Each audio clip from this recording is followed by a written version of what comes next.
네, 반갑습니다. 왜 그렇게 힘이 없어요? 응? 자, 우리 문제집은 193페이지, 29번에 유사 문제 있죠? 자, 거기부터 가면 됩니다. 거기부터 가면 된다. 자, 시행자 등에 관한 설명으로 틀린 것 이렇게 돼 있죠. 자, 정비사업을 대행하는 시장군수 등 토지주택공사 등 지정개발자, 대행자 돼 있죠. 이 자는 자, 이게 무슨 말인지부터 한번 생각해 보겠습니다. 자, 요 내용이 우리가 잘 기억이 안 나실 거예요. 우리가 많이 한 내용이 아니기 때문에. 자, 우리가 정비사업의 종류가 세 가지가 있어요. 주거환경개선 사업이 있고 뭐가 있어요? 재개발 사업이 있고 또 뭐가 있다? 재건축 사업이 있다. 그러면 주거환경 개선 사업은 본래 누가 하죠? 시장군수 등이 하지요. 그런데 재개발 재건축은 누가 하죠? 조합이 한다 이런 얘기죠. 그래서 재개발 재건축은 조합이 하는 사업이다. 그런데 재개발은 조합을 안 만들고 누가 할 수도 있었어요?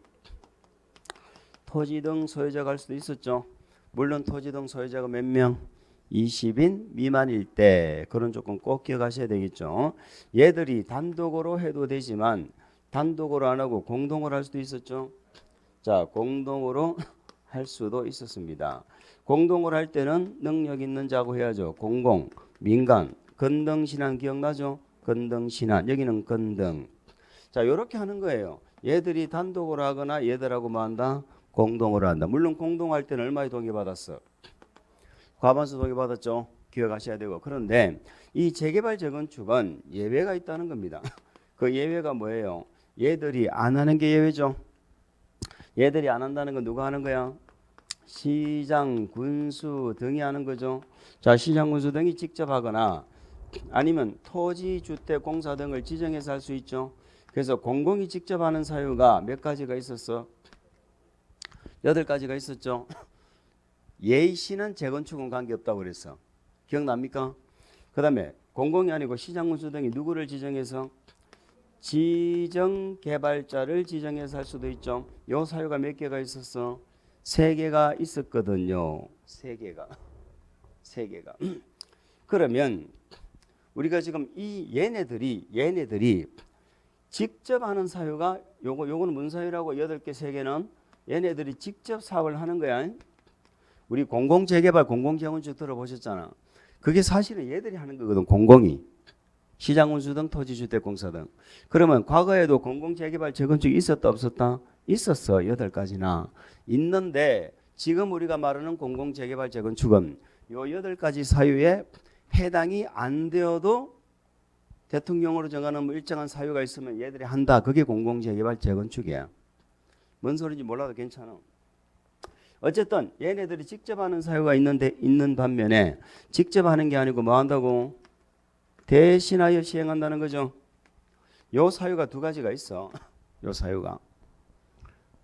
들어는 보셨나요? 그 사유가 장기간 사업이 진행되지 않는다. 권리 분쟁 등으로 사업 추진이 곤란하다.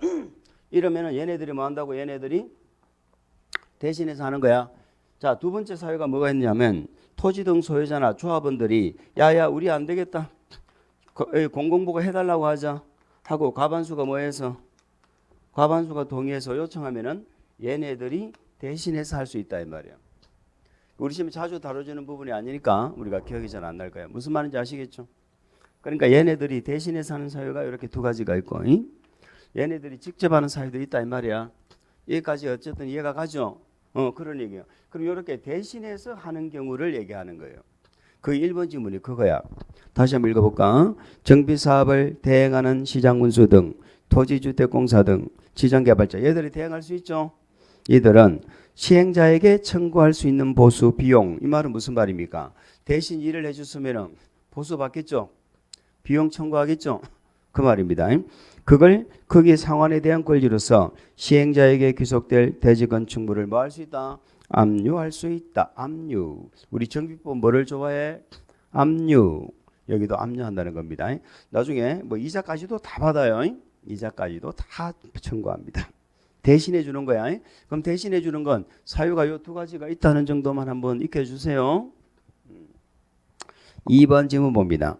시장운수 등이 아닌 사업 대행자는 자 계속 대행자 내용이네.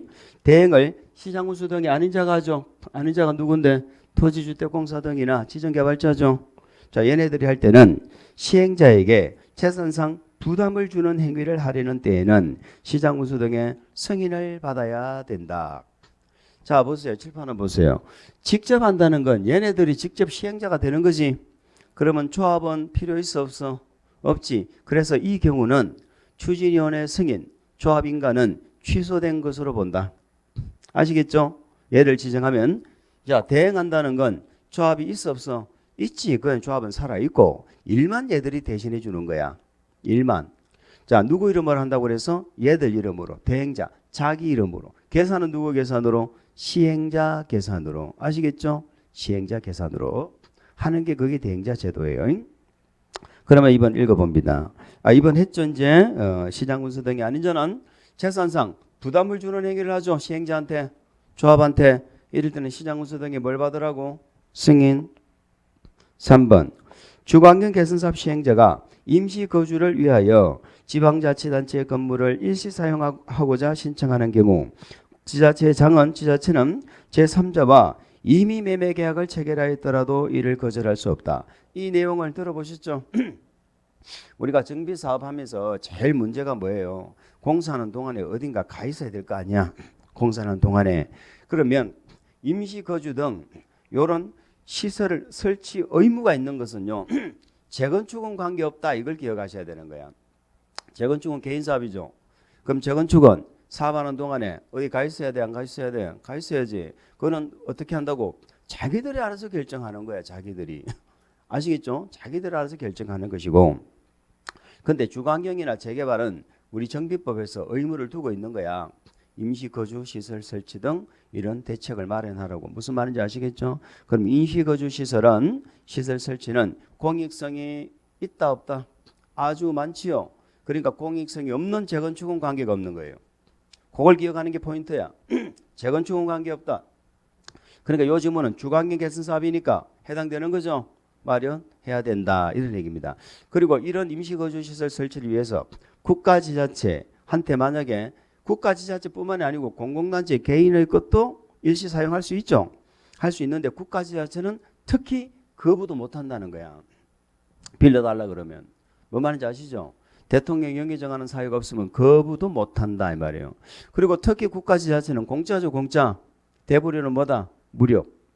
대부료 뭐? 무료. 그러면 국가지자체 빼고 공공단체 개인 것은 무료로 하면 돼? 안 돼? 안 되지. 개인 것을 사용하면서 공짜로 쓰려고 그러면 되나? 그래서 공공단체 개인의 것은 나중에 뭐 해줘야 돼? 손실 보상을 해야 되는 거야. 아시겠죠? 그럼 물어볼까?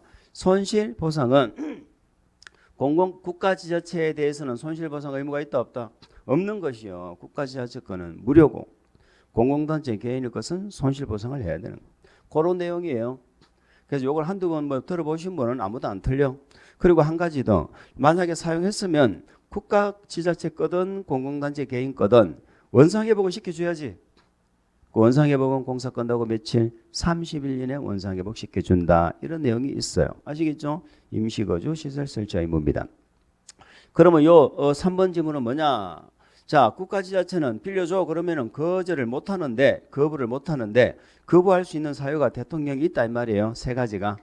그 중에 한 가지가 제3자와 매매계약 체결했죠. 팔아버렸잖아. 그럼 자기 것도 아닌데 어떻게 빌려줍니까? 두 번째, 다른 사용 계획이 이미 있었다면 빌려줄 수 없다는 거지. 또 똑같은 내용이야. 또 다른 그 신청이 들어오기 전에 제3자에게 사용허가를 해버렸죠. 사용허가 했잖아. 그럼 요거는 읽어보면 이해하는 거예요. 이런 경우는 거부할 수 있다 없다? 있다 이 말이지. 그러니까 이러한 경우는 거절할 수 있다. 이렇게 돼야 되는 거죠.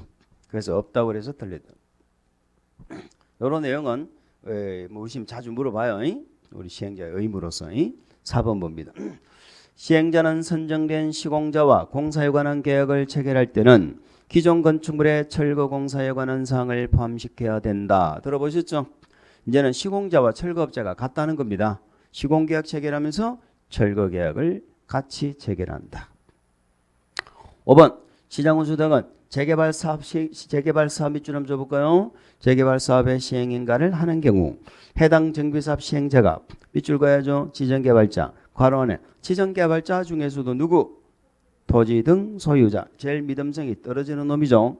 자, 요 경우는 두 가지가 딱 나오면 사업비를 예치하게 할 수 있다. 우리 존비 협동 기억나죠? 존비 협동 비 사업비 예치. 자, 사업비 몇 프로? 20% 범위 안에서 조례로 정하는 금액을 예치하게 할 수. 얘는 언제 돌려줬죠? 언제 반환? 5번 지문에 그 계속 나와 있나요? 예치금은 청산금 지급이 완료된 때죠. 청산금 지급이 완료된 때 반환합니다. 자, 우리 돈 예치가 국회법에도 있죠. 자, 조건, 기환경, 기위환경조, 조건 이행하지 않을까봐 예치하게 할 수 있죠. 이행보증금. 걔는 언제 돌려줘요? 준공검사를 받은 때. 걔는 공사 끝나면 돌려주죠. 준공검사 받으면 조건을 이행했다는 뜻이거든. 그러니까 돌려주는 거야. 여기는 청산금 작업이 완료되면 이제 소유자가 손해볼 이유가 없으니까 돌려주는 거야. 그렇게 기억하시기 바랍니다. 넘어갑니다. 30분 문제 한번 봅시다. 자, 우리는 이제 2단계가 끝나고 3단계로 온 거네요. 3단계로 왔습니다. 3단계는 분양 신청을 받아서 아파트 주는 계획을 짜죠. 그게 3단계입니다. 일단 2단계 계획이 뭐죠? 2단계 계획이 뭐야? 사업 시행 계획이죠. 시행 계획에 뭐가 나야 돼? 인가가 나야지. 그래야지 공사에 들어갑니다. 자, 시행 계획 인가의 의미가 뭐다? 모든 내용이 확정이 되었다. 이런 얘기죠. 확정이 되면 이제는 공사에 들어가기 위해서 분양 신청을 먼저 받죠. 분양 신청을 받고 분양 신청한 자에게 아파트 주는 계획을 짠다. 이게 뭐다? 관리처분 계획입니다. 이 관리처분 계획에 인가가 나야 이제는 기존 건축물에 대해서 뭐해? 철거 들어가죠. 철거 들어가고 본격적으로 이주가 이루어지는 시점이에요. 이주가 이루어진다. 그러면 관리처분 계획 인가가 떨어지면 이제는 건물의 철거가 들어가고 공사에 이제 들어가겠죠. 공사가 마무리가 되면 어떻게 한다? 관리처분계획 약속한 대로 아파트 돌려줘야지. 환지 방식은 환지 계획대로 토지 돌려줬잖아. 거기는 환지 처분한다고 그랬죠. 환지 처분. 여기는 뭐 한다? 관리처분 계획 내용대로 소유권을 뭐 시켜줘? 소유권을 이전시켜준다 이 말이에요. 그럼 환지 처분은 공고했잖아. 공고. 그럼 여기는 소유권을 이전하려면 뭐 한다고? 공고에다가 고시. 정비법은 공고라고 안 하고 뭐라고 그래? 고시. 고시하면 언제 소유권 취득해? 다음 날에 소유권을 취득한다. 이게 정비사업이잖아요. 3단계. 자, 어쨌든 분양 신청을 받으려면 뭐가 나야 돼? 시행계획 인가가 나야 된다. 인가고시가 떨어지면 이때부터 며칠이네? 120일 이내에 두 가지를 해야 돼. 120일 이내에 개별적으로 뭐도 하고 통지도 하고 그 다음에 일간신문이죠. 여기는 일간신문입니다. 일간신문에 뭐도 해야 돼? 분양 공고를 한다 이 말이에요. 그러면 통지하는 내용이 있고 일간신문에 공고하는 내용이 있어요. 통지하는 내용 세 가지가 있는데 요 두 가지가 신설된 거야. 신설돼서 바로 우리 시험에 물어봤는데 자, 뭐 외운다든가 이런 의미가 아니고 이해만 합니다.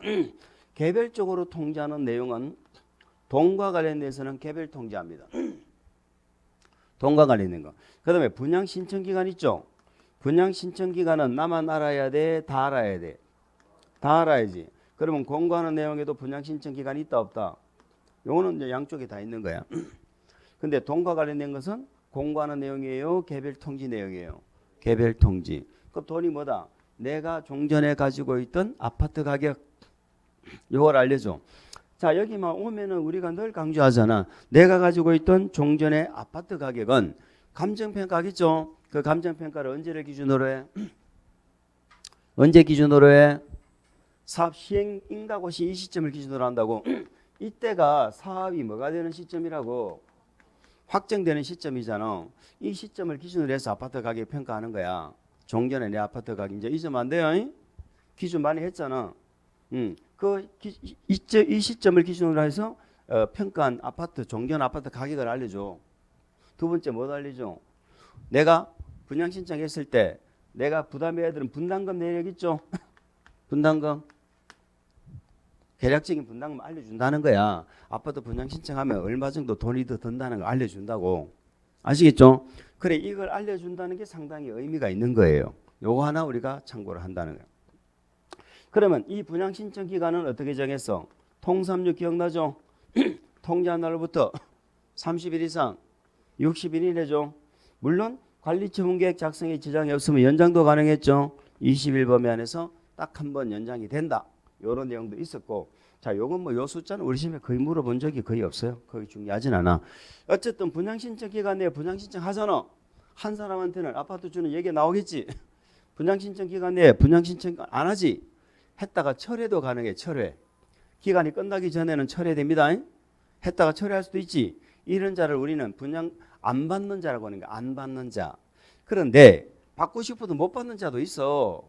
기준에서 미달되어 가지고. 좀 있으면 우리가 한번 볼 텐데, 이 분양 신청에 보면 이번에 새로 신설된 게 뭐냐면 투기과열지구 있죠. 작년에 신설된 거야. 투기과열지구에서는 우리 정비사업으로 건설되는 아파트를 일단 분양 한번 받았잖아.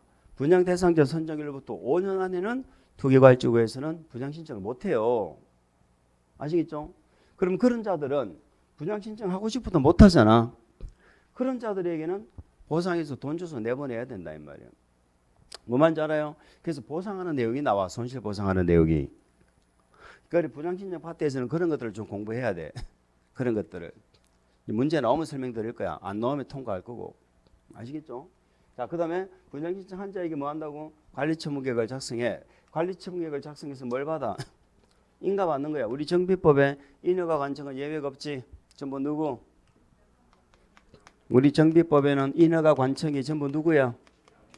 시장문수 등, 인가 승인 다 시장문수 등이잖아. 그러면 계획에는 공람이 당연히 있죠.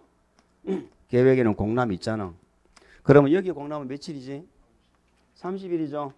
자, 우리 정비법에 정비계획하고 관리처분계획은 며칠? 30일. 나머지는 다 며칠이야? 14일이잖아. 아시겠죠? 뭐 그거 1년 내내 뭐 그걸 안 해오면 되나? 그런데 관리처분계획은 대외적으로 인가하면 고시한다 안 한다?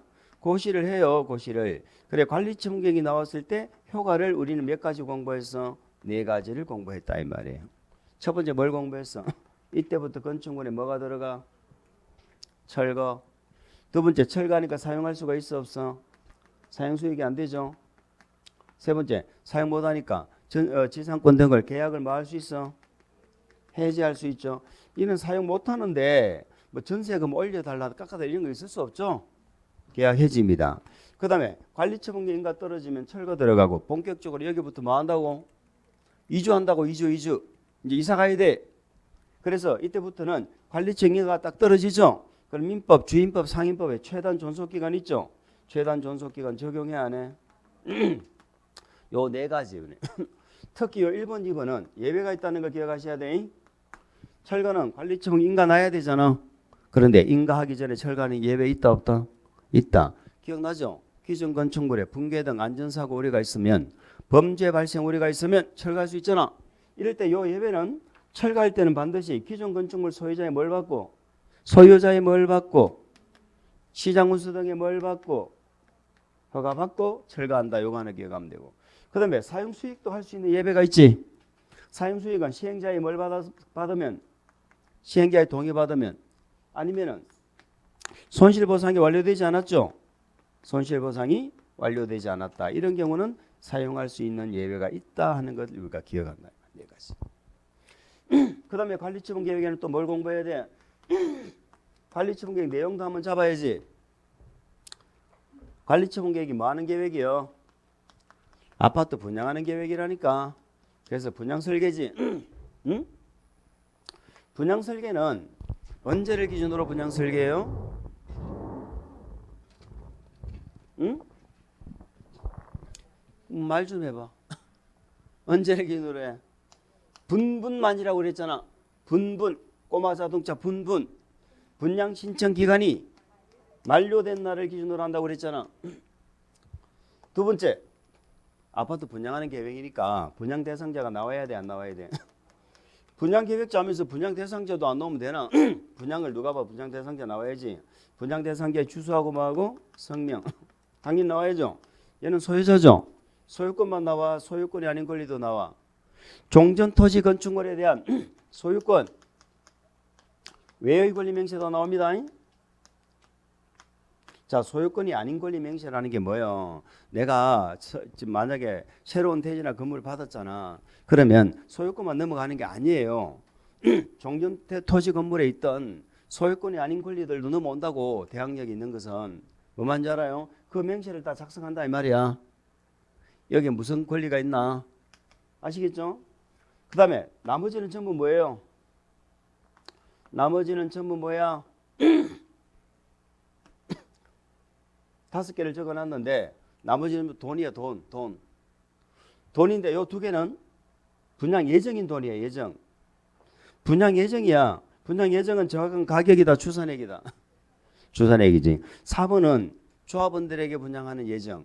조합원을 다른 말로 뭐라 그래? 분양 대상자. 분양 대상자별 명시 예정이야. 추산액이야. 추산액. 그러면 5번은 일반 분양이야. 일반 분양. 조합원들에게 분양하고 남는 거 뭐 한다? 일반 분양하잖아. 그 일반 분양하는 것들, 요것들도 추산액이지. 자, 6번은 꼭 알아야 돼. 6번 종전까지 종전. 방금 했잖아. 종전. 종전 토지 건축물은 언제를 기준으로 평가해? 그렇지. 그날을 기준으로 평가한 가격. 여기 들어가야 돼요. 요거는 추산액이 아니고 가격이라니까. 또 무슨 돈이 들어가요? 정비. 정비 사업비 들어가야지. 왜 정비 사업비가 이 관리청 계획에 들어가요? 돈이 얼마나 들지 요게 결정이 되어야 조합원들이 얼마를 부담할지가 나오잖아. 분담금. 아시겠죠? 그럼 정비 사업비는 추산액이요? 정확한 가격이요? 추산액이지. 공사 끝나봐야 알지. 어떻게 정비 사업비가 정확하게 얼마 떨어진지 알아. 공사 끝나봐야 알지. 그런데 추산액이지만 얘가 나와야 그에 따르는 조합원의 분담 규모, 분담 시기가 나오지. 그 다음 무슨 돈이 나와? 세입자한테 손실 보상하는 거 있지. 요 보상 명세. 그리고 평가액이 나온다니까. 이 얘기요. 세입자한테 보상이 완료 안 되면 세입자는 계속 사용수익해도 된다니까. 관리처분 계획이 나와도. 그래서 관리처분 내용에 세입자한테 손실 보상할 게 뭐가 있나? 명세를 작성하고 그 평가액을 관리처분 계획에 넣어야 되는 거야. 아시겠죠? 요 정도는 우리가 알아야 될 거 아니야. 내용은. 그 다음에 세 번째는 뭐니 해도 관리처분 계획을 작성하는 기준이지. 자, 관리처분 계획은 면의환 등을 종합적으로 고려해서 이런 말이 있죠. 우리 환지 계획은 위지면 토수리환 이렇게 했잖아. 우리 정비사업은 면의환 등을 종합적으로 고려해서 뭐 균형 있게 배분되고 합리적으로 정한다. 그건 지금 안 나와. 일단 무시하고. 그럼 우리는 뭘 줘야 돼? 너무 좁아. 너무 좁은 토지 건축물, 너무 넓은 토지 건축물은 어떻게 할 수 있어? 얘는 면적을 늘려야지. 얘는 면적을 줄여야지. 그렇게 해서 적정 규모가 되도록 한다. 어렵지 않죠? 그러면 면적이 좁은 토지 건축물하고 한 개가 더 있어. 요것은 현금으로 뭐 해버릴 수 있어? 청산해버릴 수 있지. 너무 좁으니까 청산할 수 있다는 거 다 아시잖아. 그럼 요거 하나만 주의하면 되겠네. 언제 이후에? 정비 구역 지정 후에 토지를 뭐를 했어? 토지를 정비구역 지정 고시오. 토지를 뭐 했어?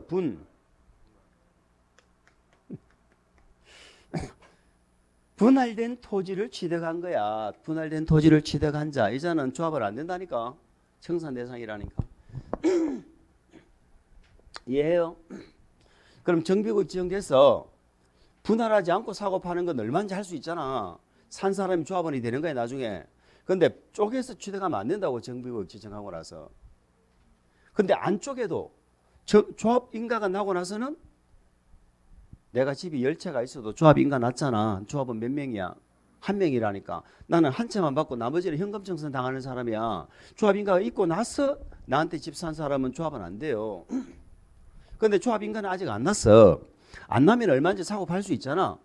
있는데 쪼개면 안 된다고. 쪼개면 다가구를 다시 제대로 바꾸면 돼, 안 돼? 안 된다고. 소유자가 증가하면 안 된다고. 무슨 말인지 알아요? 그런 얘기가 되겠습니다. 자, 요거 외에도 뭐 분양 설계는 분분만도 했고 또 뭘 했어요? 토지 대신에 입지한지 들어봤죠? 너무 좁은 토지를 갖고 있어. 내가 너무 좁은 토지. 맨 처음 뭐 할 수 있어? 증가 늘려줄 수 있잖아. 좁으니까. 아니면 너무 좁으니까 현금으로 청산할 수 있잖아. 세 번째 토지 대신에 뭘 줄 수도 있어? 입지한지 건축물의 일부와 그 건축물이 있는 대지에 공유 지분 줄 수 있다. 아시겠죠? 그리고 우리 정비법은 한 세대당 집 몇 채씩 줘? 한 채씩 주지. 자, 한 사람이 여러 채의 주택을 갖고 있어. 그래도 몇 채 줘? 한 채. 한 세대가 여러 채를 갖고 있어. 자, 한 세대가 여러 채를 갖고 있다는 거하고 한 명이 여러 개를 갖고 있다는 건 다르다는 거 아시죠? 한 명은 한 명이 내가 집이 10채가 있다는 거고 한 세대라는 얘기는 아버지도 있고 자식도 있고 있잖아. 며느리도 있고 각각 한 채씩 갖고 있잖아. 그래도 한 세대를 기준으로 하기 때문에 아무리 집이 많아도 한 세대당 한 채만 주는 걸 원칙으로 한다. 당연히 공유는 당연히 한 주택 주는 게 맞죠? 공유. 그런데 거기에 예외가 있잖아. 첫 번째 예외 혹시 기억나요? 뭐를 공유하고 있어? 주택 공유요? 토지 공유요? 주택을 공유하고 있으면 무조건 한 채야. 토지를 공유하고 있으면 토지는 면적이 천차만별이잖아. 그래서 토지를 공유하고 있을 때는 공급 방법을 조례로 시도 조례로 따로 정할 수 있다. 아시겠죠? 책 안 봐도 저하고 대화가 좀 되고 있는 거죠. 아니 본래 공유는 한 채밖에 안 준다니까. 근데 토지를 공유하고 있으면 그런 조례로 따로 정할 수 있단 말이에요. 그럼 두 채, 세 채 줄 수 있는 거야. 조례 내용은 모르잖아. 그 다음에 저 강남을 다른 말로 과밀억제 권역 이렇게 생각하시라고 그랬죠. 과밀억제 권역이 아닌 무슨 사업? 재건축이죠. 재개발 아니고 재건축은 가진 것만큼 줄 수 있잖아. 과밀억제 권역이 아닌 재건축은. 근데 어디면은 안 돼? 투기, 과열지구거나 조정 대상 지역은 그러하지 않다. 한 채밖에 안 준다는 거예요. 그러면 과밀억제 권역 안에 있는 재건축은 몇 채까지 줘? 소유한 주택수 범위 안에서 3주택까지. 그런데 거기도 투기과열지구나 조정 대상 지역이 지정되면 한 채밖에 안 줘. 그런 얘기죠. 그러니까 과밀억제 권역 안과 밖에 있는 재건축 정리하고 그 다음에 재건축이든 재개발이든 뭐 주관계에는 관계없이 2주택을 줄 수가 있는 경우가 있어요. 2주택. 거기 1+1이잖아. 종용 토지 건축물의 뭐 범위? 가격 범위. 또는 가격이 안 되면 면적 범위. 아시겠죠? 이게 1+1이고 한 채는 조그마한 거 주죠. 사이즈 얼마? 60이야. 요 60 이하는 전매가 제한되죠. 우리 주택은 언제 받아? 소유권 이전 고시일에 다음 날이 받잖아. 주택 받고 다음 날부터 3년간은 전매도 안 되고 전매를 알선도 못 한다 이 말이에요. 뭐 말인지 알아요? 어렵다. 그게 끝인데 뭐. 물어봅시다. 우리 세 가지 정비 사업은 다 관리처분 다 하죠. 주거환경도 관리처분 계획 있죠. 재개발도 관리처분하고 다 하잖아. 그러면 관리처분 계획은 누구한테 아파트 주는 거야? 쉽게 말해서 토지등 소유자한테 주는 거야. 왜냐하면 세 가지 사업을 했는데 조합원에게 준다 이렇게 해버리면 주거환경은 조합원이 없잖아. 재개발도 조합이 안 하는 경우 있죠. 토지등 소유자 하는 경우 있잖아. 그러니까 토지등 소유자에게 준다 이렇게 얘기하는 거야. 그런데 우리 재건축과는 달리 주거환경하고 재개발은 토지, 건축물, 지상권 요 세 개가 다 토지등 소유자죠. 근데 지상권자는 분양권이 없어요. 지상권자한테는 줘 안 줘? 안 준다니까. 지상권자는 제외한다. 우리 지금 그걸 몇 번 물어봤어. 우리 재건축은 개인사업이죠. 그러니까 재건축은 관리처분 계획을 법령에서 대통령의 정한 기준을 안 따르고요. 자기들끼리 정할 수도 있어요. 시행자하고 조합원들이 전원이 합의했잖아. 조합은 전원이 동의했죠. 그래가지고 관리처분 계획 기준을 따로 정할 수 있다니까. 재건축은. 무슨 사업만 그렇다고? 재건축은. 한번 봅시다. 30분 문제 보세요. 정비사업의 시행 절차 중 분양 신청에 관한 설명으로 옳지 않은 거. 대지 또는 건축물에 대한 분양을 받으려는 자는 받으려는 토지 등 소유자는 분양 신청 기간에 시행자에게 대지 건축물에 대한 분양 신청에 너무 당연하지. 분양 신청 기간 지나서 하면 돼요? 안 돼요? 안 되지. 당연한 거 아닙니까? 그건 말이라고. 그럼 우리는 분양 신청 기간을 어떻게 정해요? 분양 신청 기간은 통삼육이라고 그랬잖아. 5번 지문 나와 있네. 5번 분양 신청 기간은 통삼육이죠. 통지한 날로부터 며칠? 30일 이상 60일. 시행계획 인가가 고시가 되면 그때부터 120일 이내에 통지하는 거고. 아시겠죠? 2번 지문 나와 있네. 2번 지문. 시행계획 인가 고시 사업 확정됐죠? 그러면 120일 이내에 뭐 한다고? 통지하고 일간신문에 공고하는 거고, 그 통지하는 그날을 기준으로 해서 최소 며칠? 30일 이상, 최대 며칠? 60일 이내에서 정해라 이 말이요. 이해가 되셨어요? 3번 가겠습니다. 자, 시행자는 관리처분계획 수립에 지장이 없으면 분양 신청 기간을 연장할 수도 있죠. 20일 범위 안에서. 그러니까 5번하고 3번이 연결되는 거죠. 통삼육인데 20일 범위 안에서 뭐 할 수 있다? 연장할 수 있다. 4번 시행자는 관리처분계획 인가고시가 된 날의 다음 날부터 90일 이내 분양 신청을 받지 않은 자와 분양 토지 건축물 그 밖의 권리의 손실에 관한 협의를 해야 된다. 자, 제가 그냥 말로만 하고 넘어가 볼까요? 말로만 해서 될 일이 아니다. 요거는 좀 우리 기억합시다. 요거는 물어볼 수 있어요. 자, 무슨 말이냐면 이런 얘기입니다. 분양 신청을 받았더니 분양 신청을 안 한 자 있죠? 안 하는 자 있잖아. 아까 분양 신청했다가 철회한 자 있죠? 철회 이 자를 우리는 안 하는 자라고 제가 표현할게요. 또 분양 신청을 못 하는 자 있죠? 못 하는 자는 두 가지가 있어. 관리처분계획 기준에 미달돼서 못 하는 자가 있고, 아까 투기과일지구에서 한 번 분양 신청을 했잖아. 입주자로 선정됐죠? 당첨됐잖아. 그러면 5년 내에는 분양 신청 못 한다고 그랬어. 그럼 이런 자들은 못 하잖아. 그럼 이런 자들은 어떻게 해야 돼? 돈 줘서 내보내야지. 그걸 뭐라고 그래? 손실보상. 아시겠죠? 그러면 손실보상하는 건, 우리 공법의 손실보상은 당사자가 뭐 하는 게 원칙이야? 협의가 안 될 때 법적인 절차로 가는 거예요. 만약에 자, 주관경이나 재개발은 그러니까 분양 신청 안 해가지고 돈 좀 내보내야 되잖아. 그럼 조합이 쉽게 말해서 아파트 살 거 아니야. 아파트 사는 방법이 결국은 돈 때문에 싸울 거 아니야. 돈 때문에. 그 보상금 때문에 싸울 거 아니에요. 근데 재개발이나 주관경은 그 보상하는 방법이 수용하는 절차를 거치는 거야. 수용. 그러니까 재개발은 수용한다고 조합은 아파트 살 때 지금 제 얘기 이해가 가고 있는 거죠. 근데 재건축은 수용한다고 매도 청구한다고. 재건축은 수용이 안 되니까 매도 청구하는 거야. 그럼 여기서 길이 갈라져. 수용하는 자가 있고 매도 청구하는 자가 있잖아. 협의가 안 되면. 그럼 수용하는 자는 뭐 해야 돼?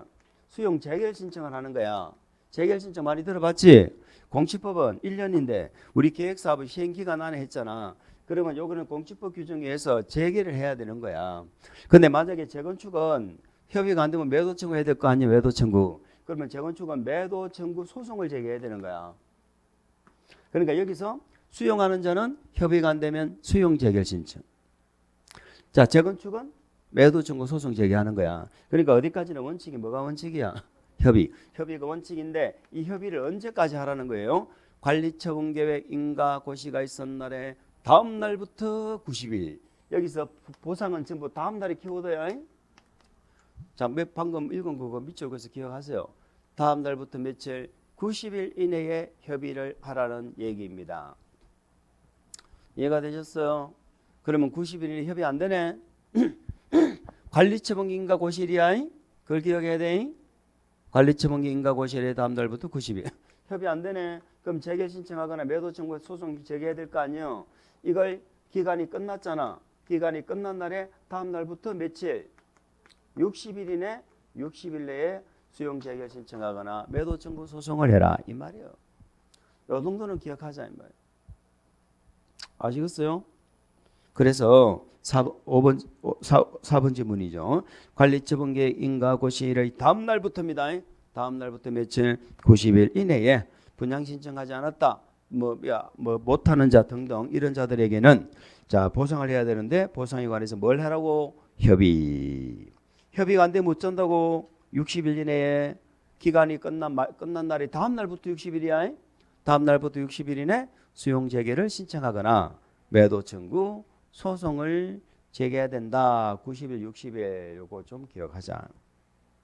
31번 문제로 갑니다.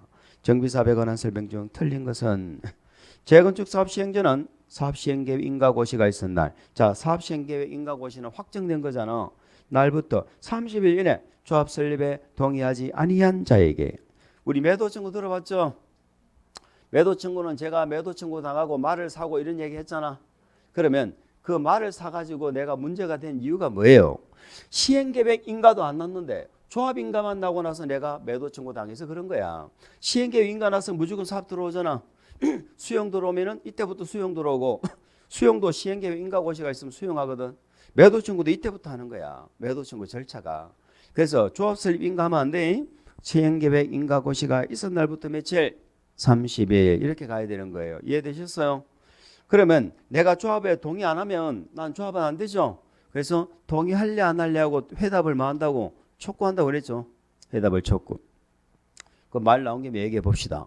그럼 회답이 촉구 들어오면 나는 몇 개월 이내 회답해야 돼? 2개월. 2개월 이내 회답해야지. 그럼 난 2개월 이내 아무 말도 안 하고 회답을 안 해. 그러면 동의하겠다는 거야? 동의 안 하겠다는 거야? 안 하겠다는 것을 회답한 것으로 본다. 이렇게 되는 거예요. 그러면 이제 아무 말이 없거나 동의 안 하겠다고 회답이 왔죠. 그러면 이제 2개월이 지났잖아. 지나면은 그때부터 2개월 이내에 뭐 한다? 매도 청구하는 거야. 매도 청구. 조합이 이제 팔아라 매도 청구하는. 아시겠죠?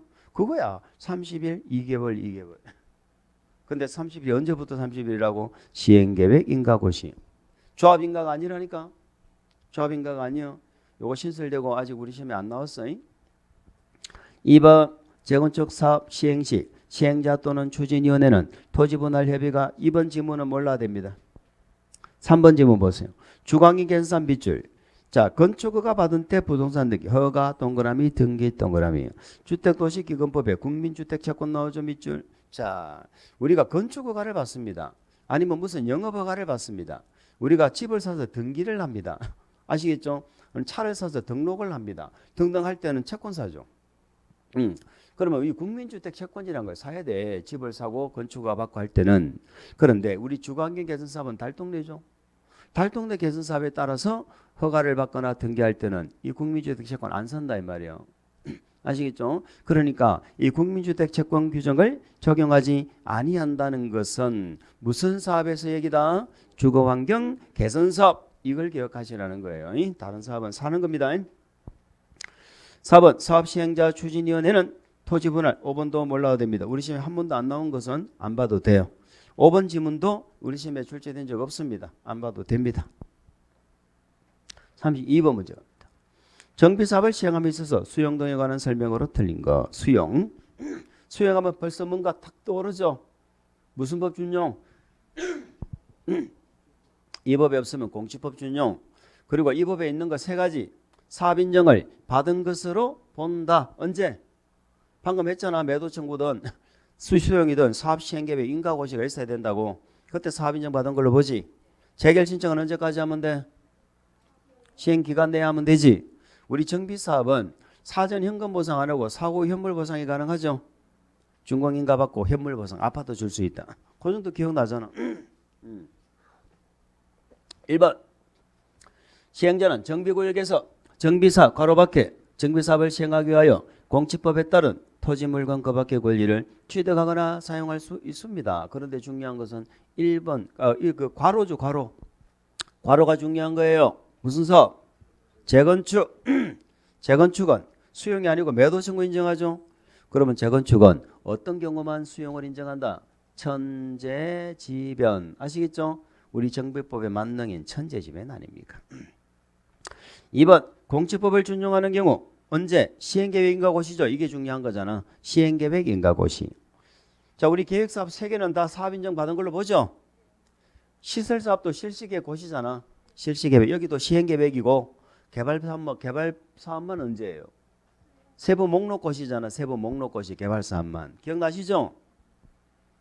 3번 행정청이 아닌 시행자가 사업시행 인가고시를 받아서 수용하는 경우도 공치법상 사업 인정을 받지 아니하여도 받은 것으로 간주된다. 뭐 2번, 3번 같은 말이죠. 그 말은 무슨 말입니까? 행정청만 수용해. 행정청이 아니어도 수용해.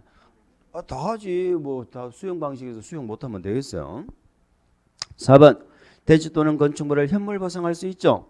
공시법 규정에 불구하고 준공인가 이후에 현물 보상할 수 있다. 공시법에 불구하고란 말은 공시법 준용이 아니죠. 그래 공시법 준용하는 게 3개잖아. 사업 인정받은 것으로 본다. 재결 신청은 시행기간 안에만 하면 된다. 현물 보상이 가능하다. 아시겠죠? 자, 5번 수용 사용에 대한 재결 신청은 공시법의 규정에 의합니까? 공시법에 불구하고 시행기간 이내입니까? 시행기간 내죠. 공시법에 불구하고. 공시법 준용 안 하고 이 법에 있는 거 3가지 기억하자 이 말이에요. 나머지는 공시법 준용입니다. 넘어갑니다. 33번. 자, 관리처 분경 내용이다. 관리처 분경 내용 중 옳지 않은 거. 분양 설계. 관리처 분계획은 분양 설계하는 거죠. 분분만 기억납니까? 분양 설계는 분분만. 분양 대상자 들어가야죠. 분양 대상자. 분양 대상자별 분양 예정도 들어갑니까? 분양 대상자별 예정이란 건 조합원에게 분양하는 거라고 그랬잖아요. 예정이. 요거는 추산액이죠. 분양 대상자별 종전 동그라미. 종전은 꼭 기억합시다. 종전 토지 건축물의 명세. 종전 토지 건축물의 감정평가는 언제 기준이다? 사업 시행계획 인가고시 이제 그만 잊어버려. 인가고시 관리처분 인가고시 말이 안 되는 소리죠. 한 가격 요거는 가격이죠. 자 5번 정비사업비 추산액 들어가죠. 정비사업비 추산액이 들어가야 그에 따른 뭐가 나와? 조합원의 분담규모 분담시기가 나온다. 그런 얘기입니다. 내용도 한번 파악하시고 34번도 봅시다. 관리처분계획 작성 기준입니다. 옳은 그 내용은 종전토지 건축물의 위치면 토수리완 위치지목 면적 이렇게 해놨는데 자 요것도 의도가 뭐예요? 우리 정비사업의 관리처분계획은 면적, 이용상황, 환경, 면이완 등을 종합적으로 고려한 이렇게 돼 있죠. 그러니까 위치 있는 거 없다 이 말이에요. 그런데 이거는 너무 어거지예요. 이 문제는. 왜 그러면 정비사업은 관리처분계획에 감정평가 기준 적용할 때 위치 안 따질까? 아파트는 그러면 같은 아파트 단지 안에 있으면 가치가 다 똑같습니까? 아니 쉽게 말해서 뷰가 좋은 동하고 뷰가 안 좋은 동은 아파트 가격이 같아 달라? 아니 다르지. 그래서 다르잖아. 그래서 면이완 등을 종합적으로 고려한다고 그랬잖아. 근데 거기 위치가 없다고 또 막 위치 넣어가지고 틀렸다 이렇게 하는 거는 조금 너무 좀 어거지다 이 말이에요. 우리 시험에 그렇게 나온다 안 나온다? 절대 안 나온다. 신경 쓰지 말자. 2번 지나치게 좁은 토지 건축물 너무 좁답니다. 좁으니까 뭐 할 수 있어? 증가. 또 좁으니까 뭐 할 수 있어? 현감청산. 또 좁은 토지에 대해서 뭐 할 수 있어? 입주한지 있었잖아. 그렇게 할 수 있어. 좁은 토지니까. 그럼 넓은 토지는 뭐 한다고? 감소. 이런 건 뭐 외울 거 있는 거 아니에요? 이해하는 거지. 3번이 드디어 나왔는데 요거 하나 주의하면 돼. 정비구역 지정 후죠. 뭐 했어? 분할 동그라미. 분할 그 말이 빠지면 안 돼. 분할된 토지를 뭐 했다? 취득한 자. 이자도 현감청산 대상이 되죠. 청산 대상이 된다는 것입니다. 자 청산하면 안 되고 뭐 토지 준다. 그래 틀렸다는 거죠. 4번 분양 설계는 분분만이죠. 분분만. 분양 설계는 언제 기준? 분양 신청 기간이 만료된 날을 기준으로 합니다.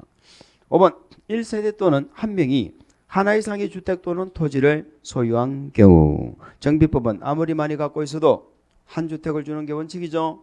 1주택을 공급하고 이렇게 돼야 되죠. 같은 세대에 속하지 않은 2명 이상이 1주택 1토지를 공유하면 당연히 1주택만 공급한다. 그렇게 됩니다. 35번 문제도 한번 봅시다. 관리처분 작성 기준입니다. 틀린 거. 1세대 또는 한 명이 하나 이상의 주택 또는 토지를 소유한 거 방금 봤죠? 1주택 공급. 같은 세대에 속하지 아니하는 2명 이상이 1주택 토지를 공유하면 1주택만 공급하는 거죠. 시행자는 분양 신청하지 아니한 자, 분양 신청 기간 종료 이전에 분양 신청을 처리한 자, 이 두 개를 우리는 분양 신청 안 한 자죠. 안 받는 자.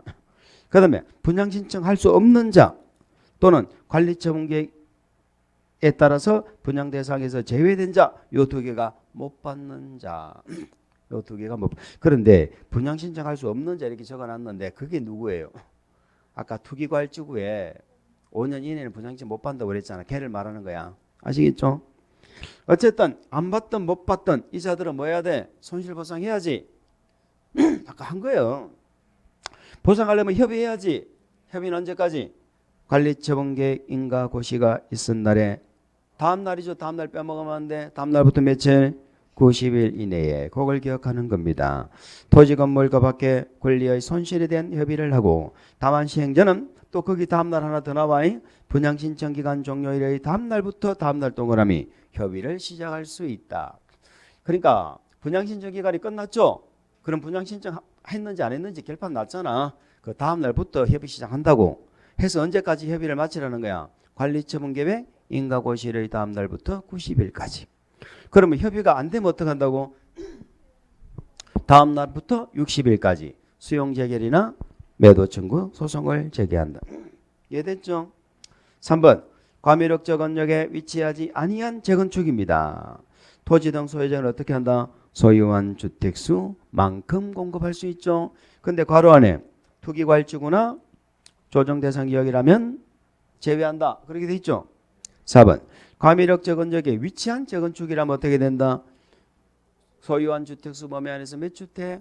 3주택까지. 또 여기도 다만 투기과일지구 조정 대상 지역은 제외한다 돼 있죠. 그렇습니다. 5번 종전권리가액에 따른 가격범위 동그라미 종전주택의 주거전용 면적범위 동그라미 2주택 줄 수 있죠. 2주택 여기 1 플러스 1이죠. 그럼 한 주택은 사이즈가 얼마야? 60 85가 아니고 60이 돼야 되겠죠. 자, 다만 60 이하로 공급하는 한 주택은 이전 고시일의 다음 날부터 몇 년간? 3년간 전매도 안 되고 전매를 알선할 수도 없다. 이렇게 되는 것입니다. 시간이 애매하네요. 문제는 몇 개 없는데 마저 마치고 그냥 쉬도록 하겠습니다. 36번 보세요. 자, 정비 변경의 행위와 그 시점이 바르게 연결된 것은 토지 등의 사용수익 정지. 사용수익은 언제부터 못한다고? 관리처분계획 인가가 떨어지니까 사용수익 못하죠. 그 예배가 있다는 가지 꼭 기억하세요. 꼭 한번 점검하시고. 자, 2번 청산금 소멸시효. 우리 공법의 소멸시효는 몇 년이다? 5년. 자, 소유권 이전 고시하고 다음 날부터 징수교부하는 거거든. 그래서 다음 날부터 몇 년간? 5년간. 소유권 이전 고시일로부터가 아니고 고시일의 다음 날을 빼먹었네. 세 번째, 재건축 조합의 시공자 선정. 자, 재건축이든 재개발이든 조합이 시공자를 선정하는 시점은 언제야? 조합 설립 인가 후. 조합은 조합 설립 인가만 나면 되죠. 시공자 선정도 했죠. 토지 등 소유자는 언제 선정해? 시행계획 인가 후. 그러니까 재건축은 시행계획 인가가 아니고 조합 설립 인가라니까. 재개발 같은 토지 등 소유자 같으면 시행계획 인가지. 시행계획 인가. 아시겠죠? 조합은 조합 설립 인가만 나면 시공자 선정하니까 경쟁입체로 선정하잖아. 또는 2번 이상 유찰되면 수익이야. 근데 토지 등 소유자는 시행계획 인가 있고 나서 규약이죠. 경쟁입체는 아니었잖아. 4번 관리처분계획은 언제 수립하는 거야? 분양신청 기간이 끝나야지. 분양 다 받고 분양신청 한 자에게 아파트 주는 거니까 분양신청 기간이 끝나면 종료된 이유다. 건물 철거는 언제부터 들어가? 관리처분인가지. 그때부터 철거하고 이주가 이루어진다는 것입니다. 자, 37번 문제는 개인적으로 한번 보세요. 관리처분 내용인데 5번 지문 보니까 정비사업 전문관리업자 있죠. 얘는 언제부터 선정을 할 수 있었어? 추진위원회 업무에 있었잖아요. 추진위원회는 누구를 선정해? 정비사업 전문관리업자하고 누구? 설계자를 선정할 수 있었죠. 시공자는 누가 선정했고?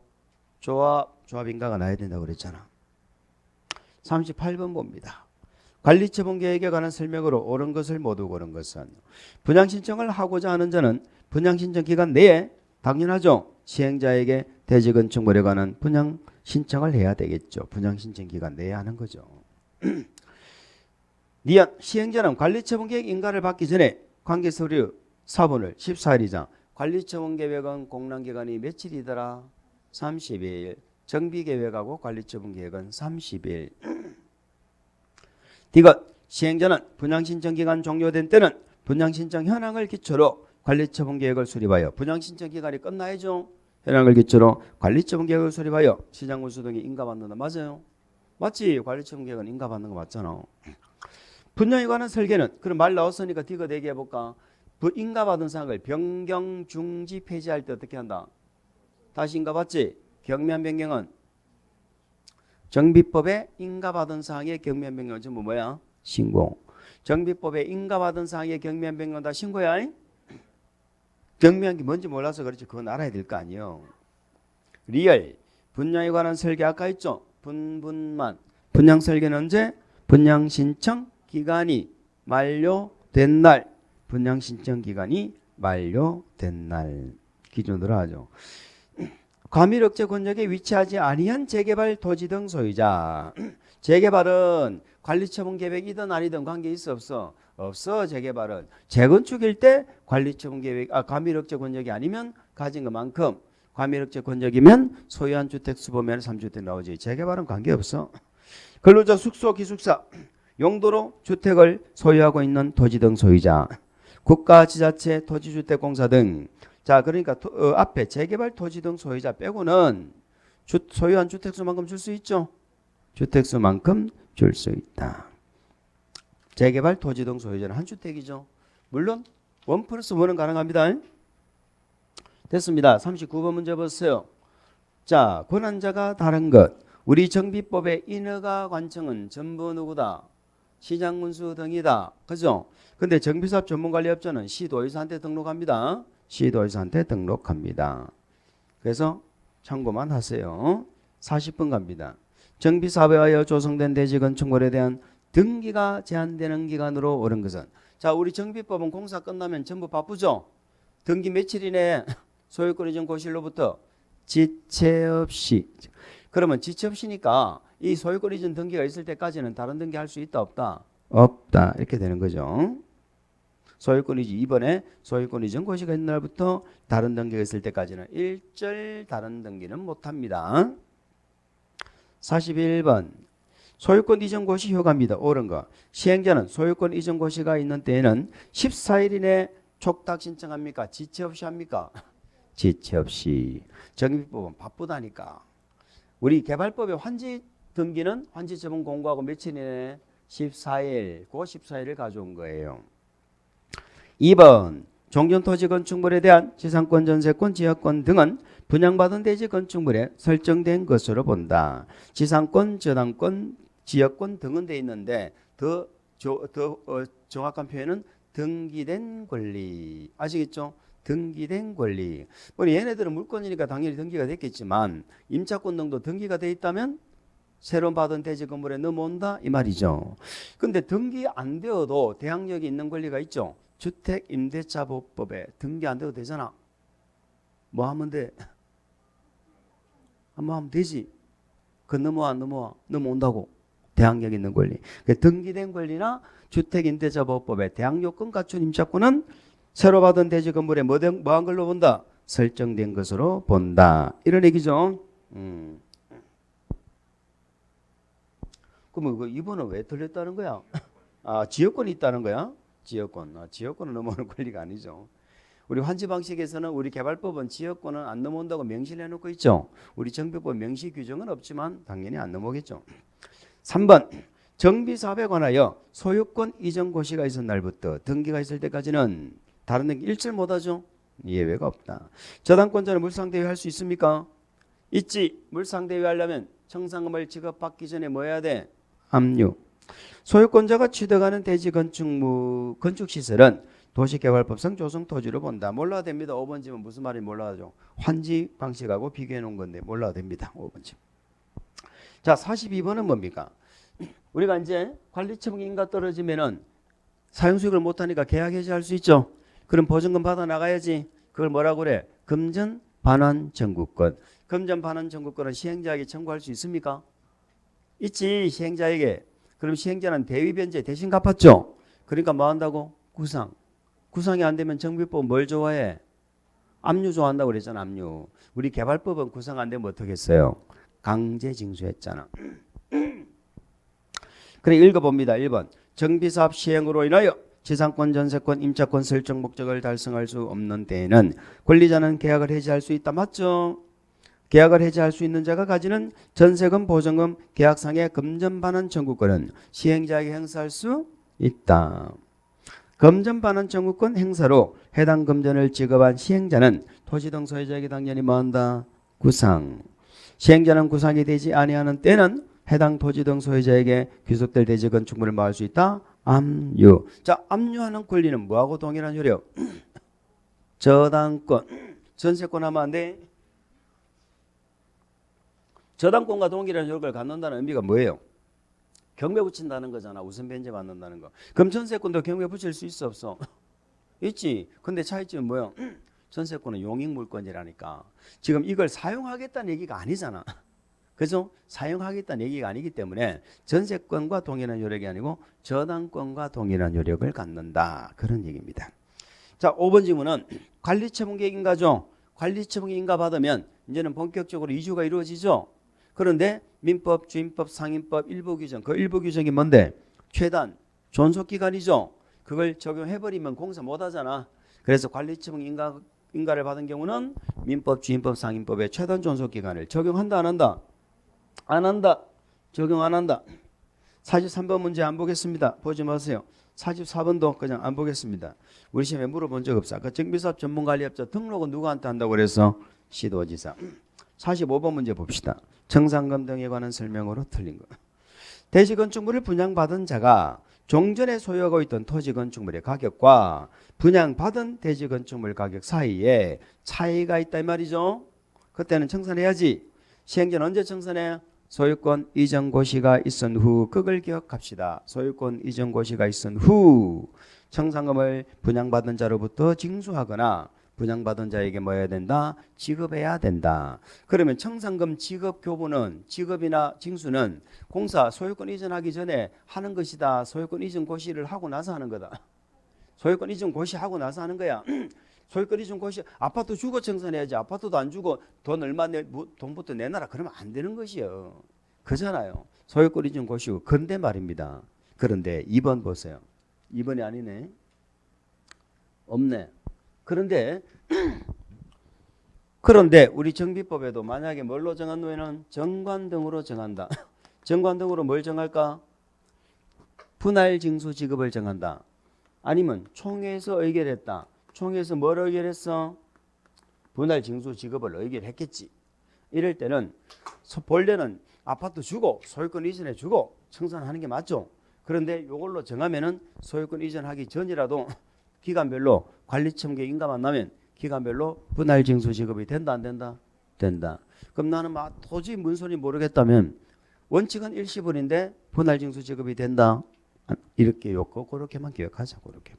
근데 뭘로 정할 때 가능하다는 거예요. 정비사업은 정관 등으로 정하거나 총회의 의결이 있거나 그렇게 이해합시다.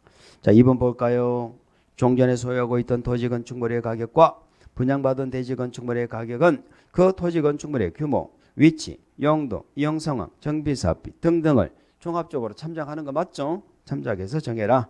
시장 운수 등의 시행자는 청산금을 납부할 자가 납부하지 않는다. 개발법도 마찬가지죠. 자, 행정청은 지가 강제징수하죠. 행정청이 아닌 자는 강제징수 못하잖아. 우리 정비사업의 시행자 중에 행정청은 누구밖에 없어? 시장운수 등밖에 없죠. 그럼 시장운수 등은 지는 지방세 체납 처분에 의해서 강제징수합니다. 그런데 시장운수 등이 아닌 자는 시장운수 등이 뭐 해야 돼? 위탁. 그럼 시장운수 등이 지방세 체납 처분에 의해서 강제징수를 해주면 수수료를 몇 프로 띄워줘야 돼? 그렇죠. 그런 얘기입니다. 4번 시장운수 등은 부가징수를 위탁받은 경우는 지방세 체납처분에 따라서 부가징수할 수 있고 이 경우 시행자는 징수한 금액의 4% 어쩌고 저쩌고 그렇게 적어놨네요. 그리고 청산금 우리 공법의 소멸시효는 몇 년이야? 5년. 소유권 이전 고시 후라고 아까 1번 지문에 나와 있었죠. 그런데 정확한 의미는 다음 날부터라는 의미예요. 의미. 그래서 소멸시효는 언제부터 계산하는 거야? 다음 날. 소유권 이전 고시일에 다음 달부터 몇 년? 5년. 그래서 거기도 다음 날이 빠졌다 이런 얘기입니다. 어쨌든 뭐 이렇게 간단하게 정비법 정리하고 좀 쉬었다가 우리 건축법 보시겠습니다.